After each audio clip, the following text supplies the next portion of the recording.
Wu Sao employs either your palm or edge of the hand to block.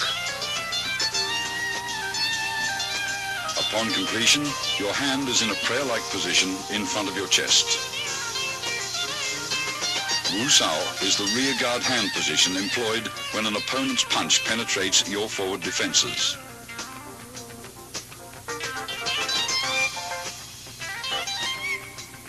It is employed either to block outward with the hand's edge or inward with the palm.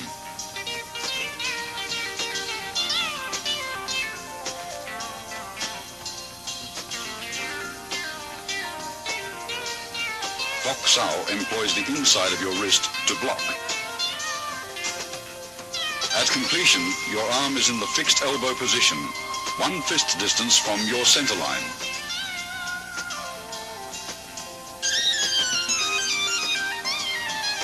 Bok Sao is important in sticking hands practice.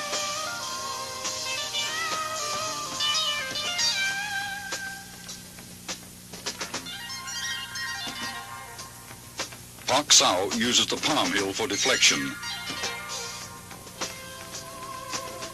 By utilizing the wrist's snapping action.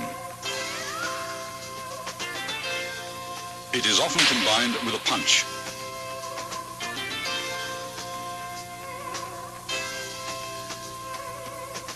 Jum Sao is an oblique downward chopping motion that employs the hand edge or forearm to block. Upon completion, the arm is in the fixed elbow position. The arm motion is slight, since the elbows stay close to the center line. Its effectiveness lies in body shifting.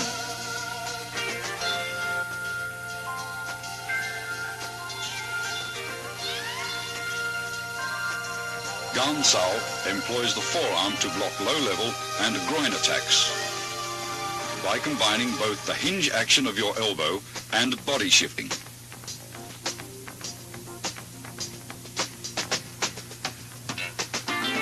It is usually used to block kicks.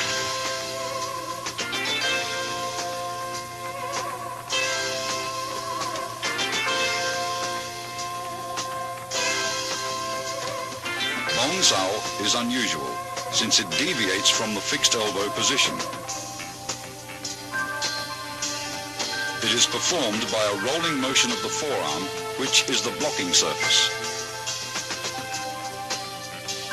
Coordination with torso rotation is important in Bong Sao.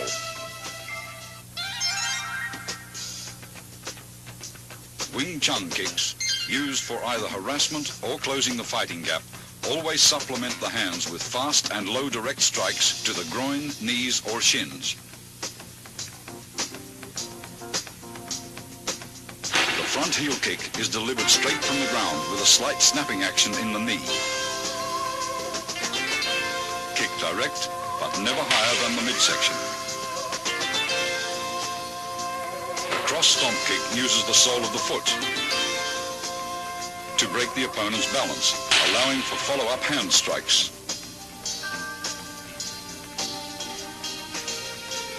The low side kick is for stomping down with the heel or sole of the foot. Master Wong employs a side kick to his opponent's inner thigh as a harassment.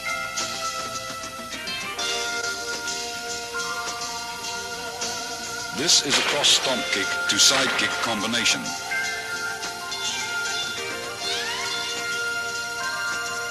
As the opponent evades the stomp kick, Master Wong follows up with a side kick to the midsection.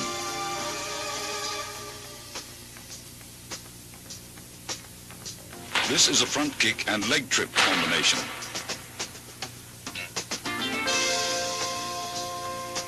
After his front kick is blocked, Master Wong follows the blocking force and uses his leg to trip the opponent.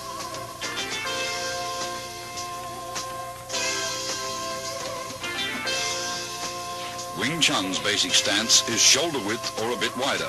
Knees are slightly bent. This natural fighting stance affords both stability and mobility. You should be coiled, ready to burst into an attacking or retreating opponent.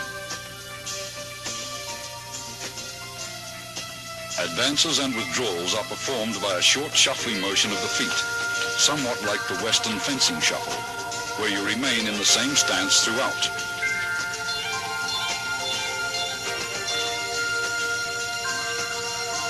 To advance, the front foot first steps forward about 6 inches, then the rear leg slides forward. To retreat, the rear leg steps backwards, then the front leg follows suit. When advancing, spring off the rear leg. When retreating, spring off the front leg.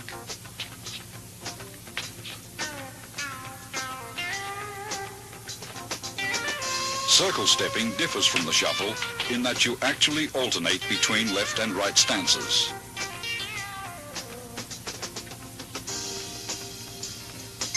To advance, your rear foot slides forward using a circular motion, while the other foot slides up into a natural stance position.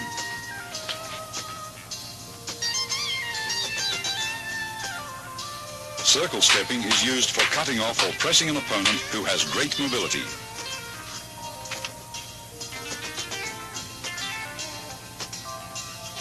A wall bag filled with dried beans or sand is an essential training aid for developing power.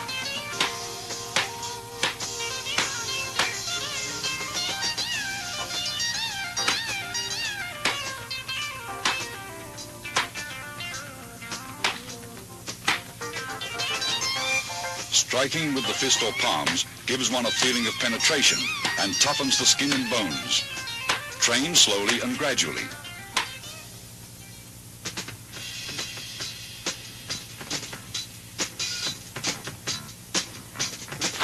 Although most Kung Fu styles retain a considerable number of instructional forms, Wing Chun has only 3. Contained within these 3 forms, however, is the entire scope of the style's theoretical and technical knowledge. The first form, which is being demonstrated here by Master Wong, is called Siu Nim Tao, or the Little Idea form. Most of these movements would seem so simple and lacking in either speed or power that a novice might well wonder what relationship, if at all, they bear to actual combat. Regardless of appearances, Siu Nim Tao is the foundation upon which the entire Wing Chun system was built. It includes most of the basic techniques discussed earlier: stance, shifting, blocks, punches, and finger strikes, as well as all the underlying scientific principles covering the center line, elbow positioning, and the 4 gates. Performed slowly from a stationary stance, it permits the student to learn hand coordination on either side of the body. Before attempting to practice this form, first study carefully and thoroughly the previous section on Wing Chun's basic theories. Total familiarity with these all-important principles will greatly accelerate your learning process. Once you feel you understand all the basic concepts, begin practicing the footwork patterns, blocks, kicks, and strikes, first separately, then in combinations until you can execute them naturally and without any conscious effort. Now you are ready to learn Siu Nim Tao.